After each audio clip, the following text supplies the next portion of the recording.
বিসমিল্লাহির রহমানির রহিম। আসসালামু আলাইকুম সম্মানিত দর্শকবৃন্দ, আজ আপনাদের সামনে একটি হৃদয় বিদারক, লোমহর্ষক এবং আলোচিত একটি গল্প নিয়ে উপস্থিত হয়েছি। আমি উপস্থাপনায় আছি মোহাম্মদ আনিসুর রহমান খান পিকুল। এক ভদ্র মহিলার হাজবেন্ড মারা যাওয়ার পরে দুই কন্যা সন্তান নিয়ে বসবাস করতে থাকেন। তিনি বসবাস করতে থাকায় এক ভদ্রলোকের সাথে তার দ্বিতীয় বিয়ে হয়। দ্বিতীয় বিয়ে হওয়ার পরে তার একটি ছেলে সন্তান হয়। তো ওই মহিলা দুই কন্যা সন্তান এবং এক ছেলে সন্তানের জননী। তো তিনি দিন যাপন করতে থাকেন। তো প্রথম হাজবেন্ডের কিছু জমি জমা পায়, আর ওই প্রথম হাজবেন্ডের প্রথম বউয়ের দুই ছেলে রেখে যায়। তো দুই ছেলে বড় হয়ে মাকে তেমন দেখভাল করে না। মা অনেক কষ্টে দিন যাপন করতে থাকে।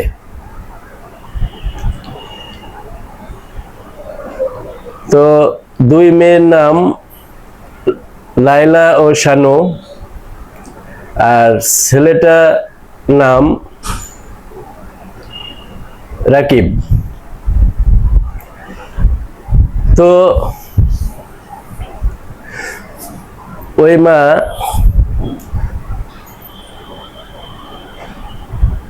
যখন একটু বয়স হয় তখন তার দ্বিতীয় বিয়ে হয়, আর সেই ঘরেই একটি ছেলে সন্তানের জন্ম হয়। পরবর্তীতে ছেলেটা লেখাপড়া করতে থাকে, গ্রাজুয়েট হয়, এমএ পড়ে। পরবর্তীতে তার যে দুই মেয়ে, তাদের বিয়ে হয়ে যায়, তাদেরও ছেলে মেয়ে হয়। কিন্তু ওই মায়ের বাবার বাড়ি, তারা তিন মা খালারা ছিল তিন বোন। রাকিবের মা খালারা ছিল তিন বোন। তো তিন বোন থাকার সুবাদে জমি জমা বাপ মায়ের যা ছিল তাদের ভিতরে হয়, কিন্তু একটা জমি দুই খালা ফাঁকি দিয়ে তার মায়ের কাছ থেকে লিখে নেয়। পরবর্তীতে অল্প কিছু জমি তার রাকিবের মা পায়। সেটা রাকিব নিজে সালিসি করে আপনার শিল গেড়ে আসে, গ্রামে আপনার খুঁটা গেড়ে আসে, শিল গেড়ে আসে। কিন্তু দেখুন, ওই দুই বোনের হাজবেন্ড চালাকি করে বোনদেরকে পটিয়ে আপনার এক জায়গায় 3% রাস্তার পাশে, অন্য জায়গায় 5.5%। তো ওই বউনাইদের ওই রাকিব খুব ভালোবাসতো, বিশ্বাস করত। জমি জমা মাপের ব্যাপারে রাকিব তার বোনের হাজবেন্ড দুলাভাইকে 20-30 হাজার টাকা দিছে অন্ধবিশ্বাসে। কারণ তার বোনের হাজবেন্ড একই মায়ের পেটের বোন, তাহলে কি একই মায়ের পেটে তারা জন্ম নিয়েছে, এটা কি বোন ছাড়া অন্য কিছু? বাবা ভিন্ন কিন্তু একই মা। এখন ওই দুই বোন কিভাবে পারলো তার মাকে ভুল বুঝিয়ে যে ভাই সালিসের মাধ্যমে জমিতে শিল গেড়ে আসে, খুঁটা গেড়ে আসে, 3% রাস্তার পাশে ভালো জমিটা নিজেরা তাদের নামে লিখে নেয়। দর্শকবৃন্দ, আপনারা দেখুন সমাজে মানুষ কত রকম হয়। আরে বউ নাই তো পরের ছেলে, কিন্তু তোমরা তো একই মায়ের রক্ত খেয়ে বড় হয়েছো। দুনিয়ায় এসেছো, সংসার শুরু করেছো, ছেলে মেয়ে তোমাদেরও আছে, তাহলে ভাইয়ের সাথে কেমনে বিশ্বাসঘাতকতা করতে পারলা? এটা রাকিব ভাই আমাকে বলেছে যে আমার বোনরা এভাবে করেছে।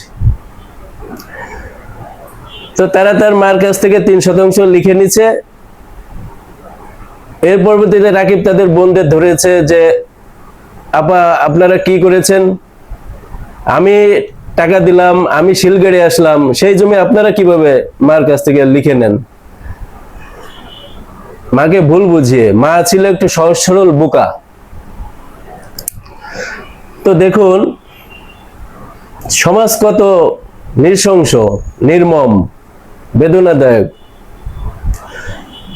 তার বোন তাকে পরবর্তীতে বলেছে যে জমি তো আরো আছে, তা জমি থাক, কিন্তু তোমরা যে এটা করছো তা ভাইকে জানাইছো? তাই তো ভাইকে জানবে না, ভাই জানবে না? টাকা দিল, সালিশি করলো, খুঁটা গেড়ে আসলো, তা সেই ভাই জানে না যে তার মার কাছ থেকে বোনটা জমি লিখে নিছে। আর এর মূলে কারা ছিল? তার 2 ভগ্নিপতি, দুলাভাই। তো এটা সমাজের জন্য একটি উদাহরণ যে এরকম বোনও সমাজে আছে। এটা কি বোন নামের কলঙ্ক ছাড়া আর কিছু? রাকিব ভাই বলেছে, এটা আমার কথা না, আমি জাস্ট গল্পটা আপনাদের সামনে তুলে ধরছি। আসলে এই রাকিব ভাই ছোটবেলা থেকে খুব চঞ্চল, লেখাপড়ায় খুব ভালো, নামাজ কালাম পড়ে, আল্লাহর প্রতি তার অগাধ বিশ্বাস। কিন্তু মানুষের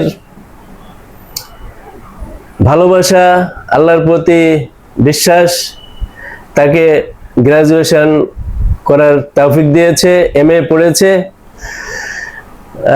সে বলেছে যে আমি আমার বোন বউনাইকে মন প্রাণে ভালোবাসতাম, কিন্তু আমার বোন আর ভগ্নিপতিরা আমার সাথে বিশ্বাসঘাতকতা করেছে, তো আল্লাহ তাকে তাদের সে প্রতিদান দিবে।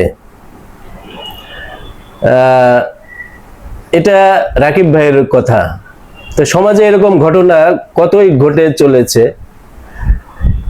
আর ওই 2 ভগ্নিপতি তার যে শ্বশুর বাড়ি, সেই শ্বশুর বাড়ি থেকে জমি জমা বিক্রি করে খেয়েছে। সেখানেও তার ওই রাকিব ভাইয়ের মায়ের নামে জমি ছিল, তা সেটাও তো রাকিব ভাই অংশীদার, হকদার, ওয়ারিশ, সেটাও রাকিব ভাইকে দেয় নেই। তো এটা দর্শক বিন্দু আপনারা শুনে তার বোনদের কি মায়া মমতা, ন্যায় বিচার, এটা আপনারা বলবেন। তার বোনরা আসলে কি এটা ঠিক করেছে বা কতটুকু ঠিক করেছে? যে জমি রাকিব ভাই টাকা দিল, সালিশি করে রেখে আসলো খুঁটা গেড়ে নানার সম্পত্তি, আর 2 বোন ভগ্নিপতি মিলে মাকে ফাঁকি দিয়ে ভুল বুঝিয়ে লিখে নিল।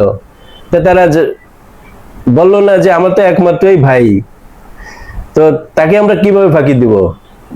ভগ্নিপতিরা নয় খারাপ হতে পারে, কিন্তু বোনরা কিভাবে পারলো? এটা সমাজে এরকম ঘটনা আরো অনেক ঘটে চলেছে। কার জীবনে এরকম ঘটনা ঘটেছে আপনারা কমেন্টসের মাধ্যমে জানাবেন। বা আমাদের সমাজে এইসব বোনদের কি করা উচিত, দৃষ্টান্তমূলক কি করা উচিত, আপনারা কমেন্টসের মাধ্যমে জানাবেন। যে একমাত্র ভাই, ছোট ভাই, তাও 10-12 বছরের ছোট, তাদের সাথে কিভাবে করতে পারলো? তো রাকিব ভাইয়ের মাধ্যমে গল্পটা আপনাদের সামনে তুলে ধরলাম। আপনারা বিবেচনা করে জানাবেন। সবাই ভালো থাকবেন, ধন্যবাদ।